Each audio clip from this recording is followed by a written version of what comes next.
Hello and welcome to an academy. We have come to the end of the session जिसमें हम लोग alphabet ए से start होने वाले वर्ड्स पढ़ते थे और उनके सिनोनिम्स। वर्ड्स पर जाने से पहले just have a look on my profile. I hope आपको सब कुछ समझ आता है, जो भी जितना भी मैंने अभी तक के सेशंस में पढ़ाया है। तो अगर कुछ प्रॉब्लम आती है कुछ समझने में तो आप लोग कमेंट के ज़रिए मुझे कन्वे कर सकते हैं एंड आई विल ट्राई कि मैं आपको हेल्प कर सकूँ उन चीज़ों में। तो आज के लिए फर्स्ट वर्ड है एनार्की। इसका मतलब होता है a state of disorder due to absence of authority और कंट्रोलिंग सिस्टम।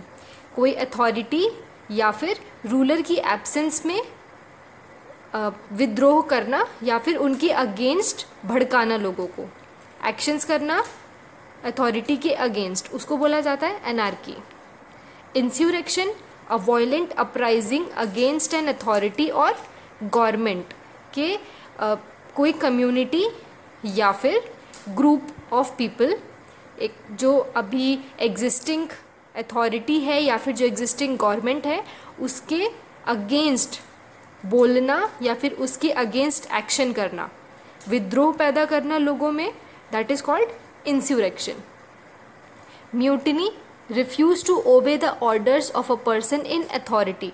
जो भी रूलर है या फिर जो भी अथॉरिटी में पर्सन है उसकी बातों को या फिर उसके ऑर्डर्स को फॉलो करने से मना करना, उसको बोला जाता है mutiny.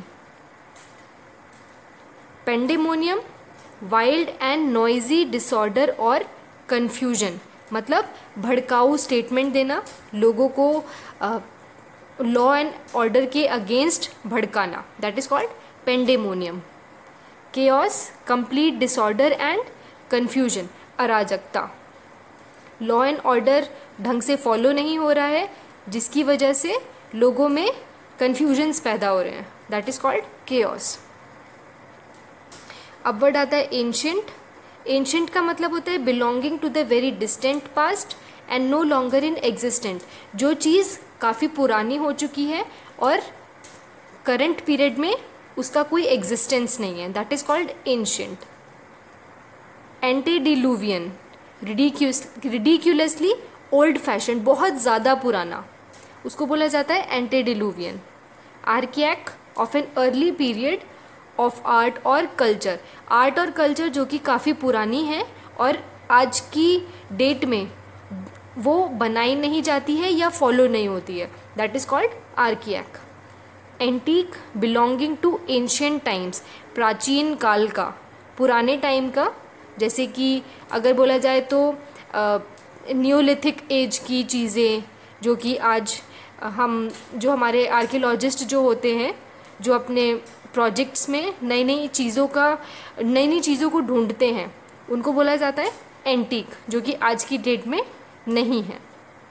Obsolete no longer produced और यूज्ड आउट ऑफ डेट, पुरानी चीज़ जो कि अब फॉलो नहीं होती। ऑब्सोलीट जैसे कि अगर हम टेक्नोलॉजी की बात करें तो जो टेक्नोलॉजी पुरानी हो चुकी है उसको बोला जाता है ऑब्सोलीट।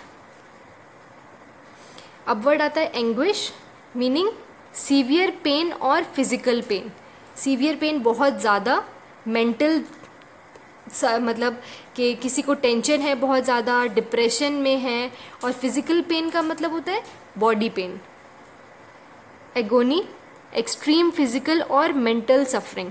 एगोनी का मतलब होता है कि बहुत ज़्यादा पीड़ा होना, मतलब कि आपको किसी इंसान को किसी टेंशन की वजह से या फिर किसी और बात की वजह से जब बहुत ज़्यादा दुख होता है तो बोला जाता है agony.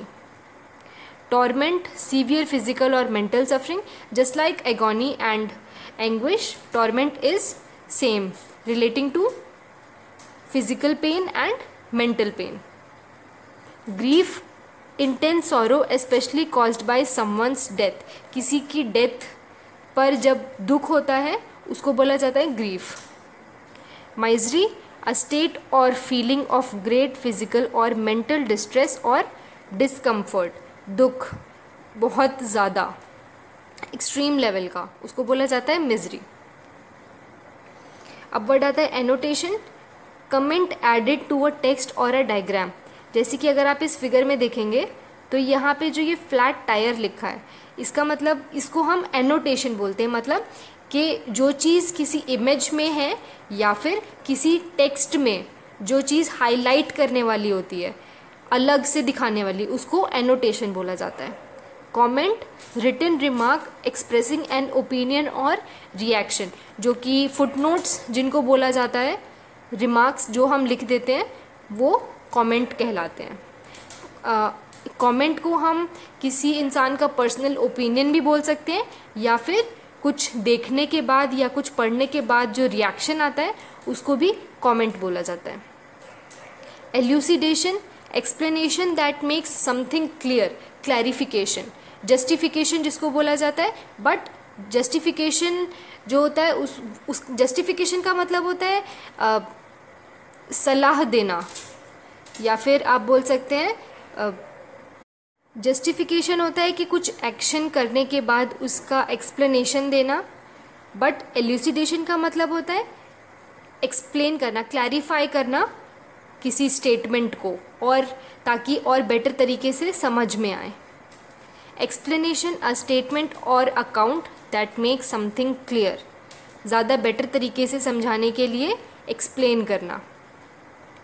एक्सप्लिकेशन, the process of analysing a literary work in order to reveal its meaning, किसी लिटरेचर को, जो भी पोएट्री है या कोई पैसेज है, उसको अच्छे से एनालाइज करना ताकि उसको बेटर तरीके से समझा जा सके। अब वर्ड आता है arid.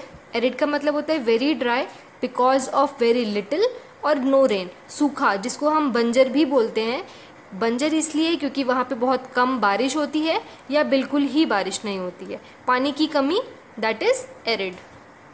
Barren, too poor to produce vegetation, बंजर जिसको बोला जाता है, बंजर ज़मीन जिसपे वेजिटेशन मतलब खेती करना पॉसिबल नहीं है, उसको बोला जाता है बैरन। डेजर्ट, वाटरलेस, डेजर्ट रेगिस्तान को बोलते हैं जहाँ पे पानी या तो होता नहीं है या बहुत ही रेयर होता है। पार्च्ड, एक्सट्रीमली थर्स्टी, बहुत ज़्यादा प्यासा, उसको बोला जाता है parched. Torrid, very hot and dry, बहुत गर्म और सूखा। अब वर्ड है एंटेगोनिज्म, मेक हॉस्टाइल, दुश्मनी करना, उसको बोलते हैं antagonism. Antipathy, a feeling of dislike, a strong feeling of dislike, बहुत ज़्यादा किसी से घृणा रखना या फिर चिढ़ रखना। डिसेंशन, disagreement with in a group, एक ग्रुप में मतभेद होना, डिफरेंस इन थॉट्स, उसको बोलते हैं डिसेंशन। रैनकोर, बिटर फीलिंग, किसी से मिसबिहेव करना या किसी के लिए गलत थॉट्स रखना, that is called rancour. Rivalry, a situation in which two people fight for same thing, एक पर्टिकुलर चीज़ के लिए जो कि दोनों को चाहिए और दोनों आपस में उसके लिए लड़ रहे हैं, that is called rivalry, same motive के लिए लड़ना। अब वर्ड है हमारा authority, meaning the power to give orders, orders देने की अथॉरिटी, मतलब आपके पास हक है कि आप रूल्स बना सकें, आप लोगों को रूल्स फॉलो करने के लिए बोल सकें, अधिकार, that is called authority. Licence, authorise करना, मतलब कोई काम फॉलो करना या फिर किसी बिजनेस को स्टार्ट करना, आप उसकी परमिशन दे रहे हैं, आप उसको ऑथराइज कर रहे हैं, that is called licence. Mandate, an official order और permission to do something. Mandate is a kind of a letter जिसमें आप परमिशन देते हैं कि कोई पर्टिकुलर प्रोजेक्ट आप स्टार्ट कर सकते हैं या फिर कोई काम आप कंटिन्यू कर सकते हैं, that is called mandate. Permission, the action of allowing someone to do something, person को कोई पर्टिकुलर काम करना और उसकी परमिशन देना कि आप हाँ अपनी आज्ञा दे रहे हैं कि you can continue with the work, that is called permission. Sanction, official permission, अब वर्ड है हमारा author, a writer of a book, जो कि बुक्स लिखते हैं उनको हम बोलते हैं author. Composer, a person who rights music, music के जो लिरिक्स लिखते हैं उसको हम कंपोज़र बोलते हैं। Dramatist, a person who writes plays, जो कि अगर जैसे नाटक जिसको बोलते हैं हिंदी में, नाटक लिखने वाले को ड्रामाटिस्ट बोलते हैं। Novelist, a person who writes novel, novel लिखने वाले को हम नोवेलिस्ट बोलते हैं। Writer, a person who writes books और आर्टिकल्स एज अ प्रोफेशन, जिसका प्रोफेशन ही है लिखना, उसको राइटर बोलते हैं। अब वर्ड है audible, able to be heard, जो सुनाई दे सके। डिटेक्टेबल, नोटिसेबल, जिसको आप अलग से पहचान सकें। डिस्टिंक्ट, नोटिसेबली डिफरेंट, अलग है और अलग इस तरीके से है कि उसका जो डिफरेंस है वो पहचान में आ जाए, that is called distinct. Noisy, full of sound, that is loud, बहुत ऊंची आवाज़ को हम नॉइज़ बोलते हैं, और जब कहीं से बहुत ज़्यादा शोर आ रहा होता है तो नॉइज़ी बोला जाता है। Recognisable, able to be recognised, जिसको आप ध्यान रख सकें, that is called recognisable. Accident, happening unexpectedly, unexpectedly मतलब अचानक से होने वाला। ब्लंडर, स्टूपिड और केयरलेस मिस्टेक, बहुत ही ज़्यादा छोटी मिस्टेक जो कि होनी नहीं चाहिए, इसी वजह से स्टूपिड बोला जाता है उसको, क्योंकि वो अनइंटेंशनल होती है बट उसका असर जो होता है वो काफ़ी बड़ा होता है, that is called blunder. Coincidence, the fact of two और more things happening at the same time, दो चीज़ें एक टाइम पर एक साथ हो रही हैं तो कोइंसिडेंस, और अननोइंगली एक साथ हो रही हैं, इस वजह से उसको कोइंसिडेंस बोलते हैं।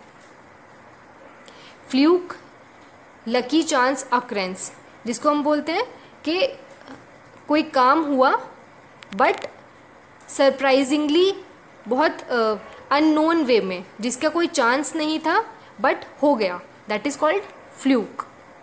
Serendipity, happening by chance in a fortune way, जिसको हम बोलते हैं लक बाय चांस, काम हो गया और अचानक से हुआ और अच्छा हुआ, that is called serendipity.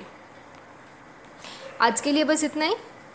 I hope आपको मेरी वीडियो पसंद आई हो, और अगर अच्छी लगी हो तो प्लीज़ मुझे रेट करिए, रिव्यू करिए और रिकमेंड करिए। एंड और कोई अगर आप चाहते हैं कि मैं और वीडियोस बनाऊं तो प्लीज़ कमेंट में ज़रूर मेंशन करिएगा। Thank you.